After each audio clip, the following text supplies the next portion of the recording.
कन्नौज और कन्नौज का विकास आने वाले समय में बड़े पैमाने पर होगा। भारतीय जनता पार्टी ने 9 साल कन्नौज के विकास को पीछे धकेलने का काम किया। नाम मात्र के लिए कुछ काम किया हो तो किया हो, लेकिन जो बुनियादी काम कन्नौज का शुरू हुआ था, उन तमाम कामों को भारतीय जनता पार्टी की सरकार ने रोका है।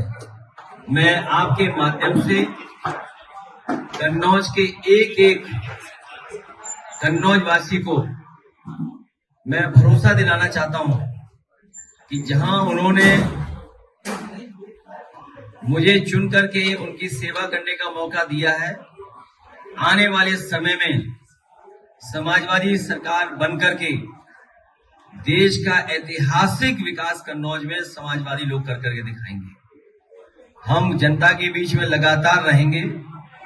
हम समाजवादी लोग मिलकर के कहीं किसी के साथ अन्याय होगा तो खड़े दिखाई देंगे। इधर सरकार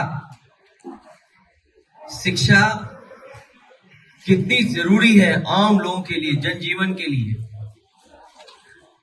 एक विकास की सबसे महत्वपूर्ण कड़ी अगर कोई है तो वो शिक्षा है। उस शिक्षा पे हमला करने का काम भारतीय जनता पार्टी के लोग कर रहे हैं, और वो भी कहां की प्राइमरी एजुकेशन, बुनियादी एजुकेशन। सोचिए, पिछला चुनाव में यही तो कहते थे हम लोग कि संविधान खतरे में है। राइट टू एजुकेशन संविधान के तहत कानून है जिसमें हर एक को अधिकार मिला है कि उसकी पढ़ाई कराई जाएगी। Right to education, primary education. और जब ये संस्थान बंद होंगे तो सोचिए गरीब और खासकर पीड़ित परिवार के बच्चे कहां पढ़ने जाएंगे। हम अपने समाजवादी साथियों से कहेंगे कि एक एक गांव में टीम बनाएं।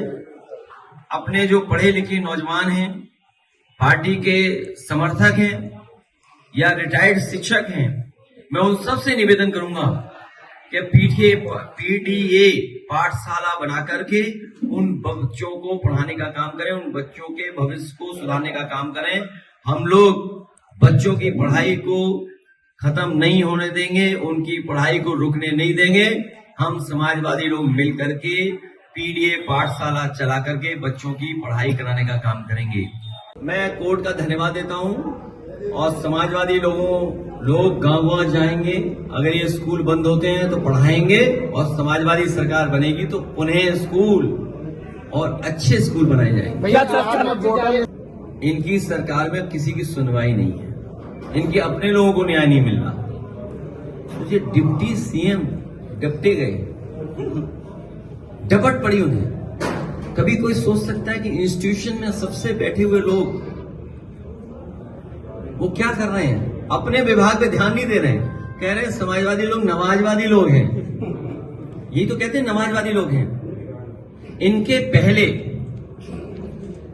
पहले जो राष्ट्रीय अध्यक्ष बने और जो पहले प्रधानमंत्री जी बने, उनका नाम पता है किसने प्रस्ताव किया था? सबसे पहले वो 5 बार के नवाजी थे, सुनने में आया है। स्वर्गीय पूर्व प्रधानमंत्री अटल बिहारी वाजपेयी जी जब राष्ट्रीय अध्यक्ष बनाए गए थे, उस समय उनके नाम का प्रस्ताव रखने वाले पहले व्यक्ति 5 बार के नवाजी थे। और भारतीय जनता पार्टी का जो राष्ट्रीय सम्मेलन हुआ था मुंबई में, जिसमें भारतीय जनता पार्टी का गठन हुआ, उस गठन के आयोजन में जो पैसा खर्च हुआ, वो भी एक बहुत बड़े पड़ोसी देश के जो प्रधानमंत्री बने कि राष्ट्रपति बने, वो आप जानकारी कर लेना, उन्हीं के परिवार के लोगों ने सबसे ज्यादा चंदा दिया था। अब बताओ नमाजवादी कौन होगा? सरकार तो हेरा फेरी करने वाली है। ये बीजेपी वालों को कैमरे से बड़ा डर लगता है, कैमरे से, सीसीटीवी से। याद कीजिए चंडीगढ़ में कैसे पकड़े गए थे वोट गड़बड़ करते हुए। और वोटर लिस्ट में हेराफेरी पहली नहीं है, पहले भी करते रहे हैं, लेकिन ये पकड़े गए। हम लोगों ने 18,000 वोट वो निकाले थे एफिडेविट के साथ, जो कभी इन्होंने डिलीट किए थे, जो वोट डाल नहीं पाए थे, खासकर उसमें समाजवादी पार्टी के पीडीए परिवार के लोग वोटर थे, उनके इन्होंने वोट डिलीट किए थे। हम लोगों ने एफिडेविट लगवा करके शिकायत की। और याद कीजिए, एक बार फकीरेपुरवा हम लोग गए थे, वहां पर बीएलओ हेराफेरी कर रहा था। जब जानकारी दी कि वोट नहीं बन रहा है तो उस बीएलओ को सस्पेंड किया गया था।